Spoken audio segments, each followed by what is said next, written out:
Hi guys, നമസ്കാരം. എൻ്റെ പുതിയ വീഡിയോയിലോട്ട് നിങ്ങൾക്ക് എല്ലാവർക്കും സ്വാഗതം. അണഞ്ഞു തീർന്നിട്ടുള്ള ഒരു വിഷയത്തെക്കുറിച്ച് സംസാരിക്കാനാണ് ഇന്ന് ഞാൻ വീഡിയോ എടുക്കുന്നത്.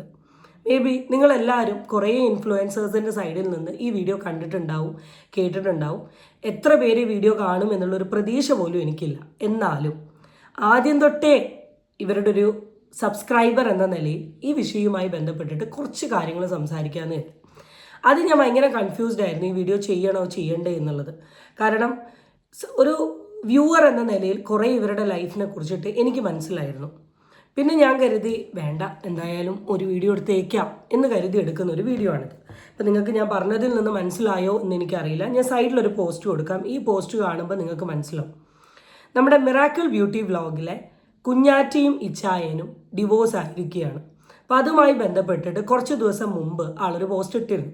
പോസ്റ്റ് ഇട്ട് 10 മിനിറ്റിനുള്ളിൽ ഞാനിത് കണ്ടെങ്കിലും ഞാൻ റീസൺ ഒന്നും പറയാത്തത് കൊണ്ട് ചെയ്യണോ എന്ന കൺഫ്യൂഷനിലായിരുന്നു. പിന്നെ ഞാൻ കരുതി പറഞ്ഞേക്കാം. അപ്പോൾ നമുക്ക് അതിലോട്ടൊക്കെ പോകുന്നതിന് മുമ്പ് ആദ്യം പോസ്റ്റ് വായിക്കാം. I am working my own path, leaving behind toxic people and toxic energy. I am a divorced woman, not because it was easy, but because my life is worth more than a silent suffering. Divorce is not a shame, it's a choice to live, to breathe, to grow. I am a social media influencer using my voice to share strength, hope, and truth. Yes, society can judge and fear can whisper, but I know this: divorce is better than suicide. I choose life, I choose peace, I choose me. Hats off to Kunyata. ഞാൻ ഈ hats off കൊടുത്തത് ഈ ഇച്ചായനെ ഒഴിവാക്കി പോയതുകൊണ്ടല്ല. ഇന്ന് recently ഞാൻ എത്രയോ കേസുകൾ discuss ചെയ്തു. ഭർത്താവിൻ്റെ കയ്യിൽ നിന്നുള്ള പല പ്രശ്നത്തിൻ്റെ പേരിൽ ആത്മഹത്യ ചെയ്യുന്നതും, പുഴയിൽ പോയി ചാടുന്നതും, കുട്ടികളെ ചെയ്തുകൊണ്ട് ഇവർ മരിക്കുന്നതും, ഇങ്ങനത്തെ കുറേ ന്യൂസ് വായിച്ചു. അതിലൊരു ഇൻഫ്ലുവൻസറായി നിന്ന് സ്വന്തം ലൈഫിലുണ്ടാവുന്ന എല്ലാ കാര്യങ്ങളും, ഇതൊരു ഫാമിലി വ്ളോഗറാണല്ലോ, എല്ലാ കാര്യങ്ങളും സോഷ്യൽ മീഡിയയിൽ കാണിച്ച് ഞാൻ ഡിവോഴ്സ് ആയാൽ എൻ്റെ സോഷ്യൽ മീഡിയ എന്നെ എന്ത് തോന്നിക്കും എന്ന് പോലും വിചാരിക്കാണ്ട് പുള്ളിക്കാരി ഈ ഒരു കാര്യം ചെയ്തതിൽ hats off to Kunjatta. And second thing, ഈ ഒരു പോസ്റ്റിൻ്റെ താഴെ എന്നെ ഞെട്ടിയൊരു കാര്യം എന്താ അറിയോ, ഒരു 100 കമൻറ്റ് വന്നിട്ടുണ്ടെങ്കിൽ അതിൽ 90 കമൻസും കുഞ്ഞാറ്റേനെ സപ്പോർട്ട് ചെയ്തിട്ടാണ്. വെറും ഡിവോഴ്സ് അടിപൊളി എന്ന് പറഞ്ഞിട്ടുള്ള സപ്പോർട്ടല്ല. ഇവരുടെ വീഡിയോ കാണുന്ന ആൾക്കാർ ഓരോരുത്തരും ഓരോ കാര്യങ്ങളും എണ്ണി പറഞ്ഞ് കമൻ്റ് ഇട്ടിട്ടുണ്ട്, ദിസ് ഈസ് ഗുഡ് എന്ന് പറഞ്ഞു. അപ്പം ഞാൻ ഈ വീഡിയോ ചെയ്യാനുള്ളതിൻ്റെ ഒരു main reason, I am her subscriber.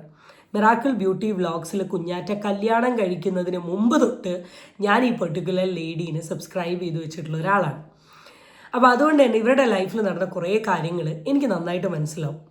ഒരു സാധാരണ ഒരു ബ്യൂട്ടി വ്ളോഗ് മെയിനായിട്ട് ഫോക്കസ് ചെയ്തിരുന്നത് ഹെയർ കെയർ ടിപ്സ് ആയിരുന്നു. അതിനുശേഷം മെല്ലെ ലൈഫ് സ്റ്റൈൽ വ്ളോഗിങ്ങിലോട്ടൊക്കെ കയറി കുറേ കണ്ടൻറ്റ് കാര്യങ്ങളൊക്കെ ഇടാൻ തുടങ്ങി. അങ്ങനെയാണ് പുള്ളിക്കാരിയുടെ കല്യാണം. വളരെ ചെറിയ പ്രായത്തിലായിരുന്നു കല്യാണം ഉണ്ടായിരുന്നത്, വിദ്യാഭ്യാസം കറക്റ്റ് കംപ്ലീറ്റ് ചെയ്യുന്നതിന് മുമ്പായിട്ട്. കല്യാണം കണ്ടിട്ടുണ്ടെങ്കിൽ അറിയാം, ഒരു ആർഭാടമുള്ള കല്യാണം ആയിരുന്നില്ല. 2 വീട്ടുകാർക്കും വലിയ താല്പര്യമുള്ള പോലെയൊന്നും എനിക്ക് കല്യാണം കണ്ടപ്പോൾ പേഴ്സണലി ഫീൽ ചെയ്തിട്ടില്ല. കല്യാണം കഴിഞ്ഞ ആ സമയം തൊട്ട് തന്നെ ഇവർ 2 പേരും സെപ്പറേറ്റ് ആയിട്ട് ഒരു വീട്ടിലാണ് നിൽക്കുന്നത്.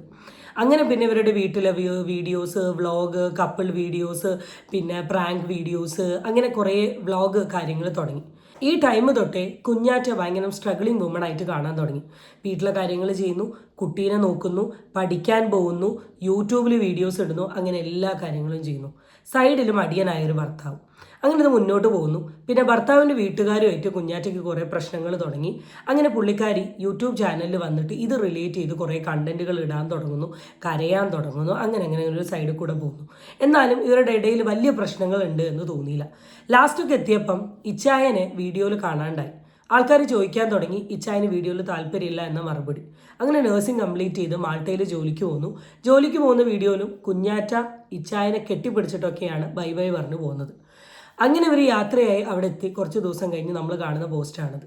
എന്തായിരിക്കും ഇവരിൽ സംഭവിച്ചിട്ടുണ്ടാവുക എന്ന് ആലോചിക്കുന്നത് നിങ്ങളോട് ഒരു വ്യൂവർ എന്ന നിലയിൽ എനിക്ക് പറയാനുള്ള കുറച്ച് കാര്യങ്ങൾ എന്താണെന്ന് വെച്ചാൽ, ഫസ്റ്റ് തിങ്, ഇച്ചായനൊരു പണിക്കും പോവില്ല. 24 മണിക്കൂറും വീട്ടിൻ്റെ ഉള്ളിൽ തന്നെയാണ് ഇരിക്കുക. ഇനി എന്തേലൊക്കെ പണി ചെയ്യുന്നുണ്ടോ എന്ന് എനിക്കറിയില്ല. സെക്കൻഡ് തിങ്, കുഞ്ഞാറ്റയാണ് ഫുൾ ടൈം സ്ട്രഗ്ലിങ്. വീട്ടിലെ കാര്യങ്ങൾ നോക്കും, കുട്ടീൻ്റെ കാര്യങ്ങൾ നോക്കും, പഠിക്കാൻ പോവും, യൂട്യൂബ് നോക്കും, പ്രൊമോഷൻ ചെയ്യും. രാത്രികളിൽ ഉറക്കമില്ലാണ്ടാണ് പല കാര്യങ്ങളും ചെയ്തിട്ടുണ്ടാവുക. ഈ ഒരു സമയത്തൊന്നും ഒരു തരത്തിലുള്ള സപ്പോർട്ടും ഈ ഇച്ചായൻ്റെ സൈഡിൽ നിന്ന് ഞാൻ കണ്ടിട്ടില്ല. ഈവൻ കഴിച്ച പ്ലേറ്റ് കഴുകി വെച്ചിട്ട് പോലും ഈ പെർട്ടിക്കുലർ വ്യക്തിനെ ഞാൻ വീഡിയോയിൽ കണ്ടിട്ടില്ല.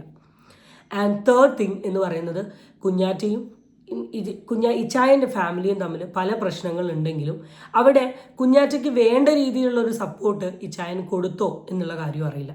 ഈ 3 സംശയങ്ങളായിരുന്നു എൻ്റെ മനസ്സിലുണ്ടായിരുന്നത്. എന്നാൽ ഞാൻ ഇന്നത്തെ ദിവസം കണ്ട കുഞ്ഞാറ്റയുടെ ഇൻസ്റ്റഗ്രാമിൽ ഇട്ടിട്ടുള്ള ഒരു സ്റ്റോറി ഞാൻ സൈഡിൽ കൊടുക്കാം. ഇതിൽ വേറെ പല സംശയങ്ങൾ വന്നു. വ്യക്തമായ കാരണങ്ങൾ ഉള്ളത് കൊണ്ട് മാത്രമാണ് ഞാൻ ഈ ഡിവോഴ്സ് മുന്നോട്ട് വെച്ചത്. ഓപ്പോസിറ്റ് നിൽക്കുന്ന ആളെ ഞാൻ സ്നേഹിച്ചിരുന്നു, റെസ്പെക്റ്റ് ചെയ്തിരുന്നു. അതുകൊണ്ട് മാത്രമാണ് ഞാനൊന്നും തുറന്നു പറയാത്തത്. ഞാനൊരു പോസ്റ്റ് ഇട്ടപ്പോൾ തന്നെ കുറച്ച് പെൺകുട്ടികൾ എനിക്ക് മെസ്സേജ് വിത്ത് സ്ക്രീൻഷോട്ട് അയച്ചു. ഇത് ഇന്നും ഇന്നലെയും എടുത്ത തീരുമാനമല്ല. 2.5 കൊല്ലം മുമ്പ് മൂവാറ്റുപുഴ കുടുംബ കോടതിയിൽ ഞാൻ ഡിവോഴ്സ് കേസ് ഫയൽ കൊടുത്തിട്ടുണ്ടായിരുന്നു. പിന്നെയും അഡ്ജസ്റ്റ് ചെയ്ത് ജീവിതം മുന്നോട്ട് വെച്ചത് നല്ല രീതിയിൽ ജീവിക്കണമെന്ന ആഗ്രഹമുള്ളത് കൊണ്ടായിരുന്നു. ഓരോന്ന് ആവർത്തിച്ചും പിന്നീടുള്ള ജീവിതത്തിൽ എനിക്കുണ്ടായ അനുഭവങ്ങൾ മാത്രമാണ് ഞാൻ ഈ തീരുമാനം എടുക്കാൻ കാരണം. ഇതിലും ബെറ്റർ സൂയിസൈഡായിരുന്നു. ഇവിടെ ഒരു സ്ക്രീൻഷോട്ടിനെ പറ്റി പറയുന്നുണ്ട്. ഈ സ്ക്രീൻഷോട്ട് എനിക്ക് തോന്നുന്നത് ഈ കുഞ്ഞാറ്റേൻ്റെ ഹസ്ബൻഡ് ഇൻസ്റ്റഗ്രാമിൽ പല പെണ്ണുങ്ങളുമായിട്ടും അനാവശ്യ തരത്തിലുള്ള ചാറ്റ് ചെയ്യുന്നുണ്ടാവും. അതിൻ്റെ സ്ക്രീൻഷോട്ട് കിട്ടിയതായിരിക്കും. അപ്പോൾ ആദ്യമൊക്കെ വാൺ ചെയ്തിട്ടുണ്ടാവും. ആദ്യമൊക്കെ, കാരണം ഏത് പെണ്ണാണത് സഹിക്കുക? സ്വന്തം ഭർത്താവ് ഇങ്ങനത്തെ രീതിയിൽ പല ആൾക്കാരുമായിട്ട് വേണ്ടാത്ത ചാറ്റ് ചെയ്യുന്നുണ്ടെന്ന്. അപ്പം അതാ പറയുന്നത്, ആ മെസ്സേജ് നിങ്ങൾ കറക്റ്റ് ശ്രദ്ധിച്ചാൽ, അല്ലെങ്കിൽ ആ വീഡിയോയിൽ വന്ന ആ പോയിന്റ് കറക്റ്റ് ശ്രദ്ധിച്ചാൽ നിങ്ങൾക്ക് മനസ്സിലാവും. ഞാനൊരു പോസ്റ്റ് ഇട്ടപ്പോൾ തന്നെ കുറച്ച് പെൺകുട്ടികൾ എനിക്ക് മെസ്സേജ് വിത്ത് സ്ക്രീൻഷോട്ട് അയച്ചു. ആ സ്ക്രീൻഷോട്ടാണ് സൈഡിൽ കൊടുത്തിട്ടുള്ളത്.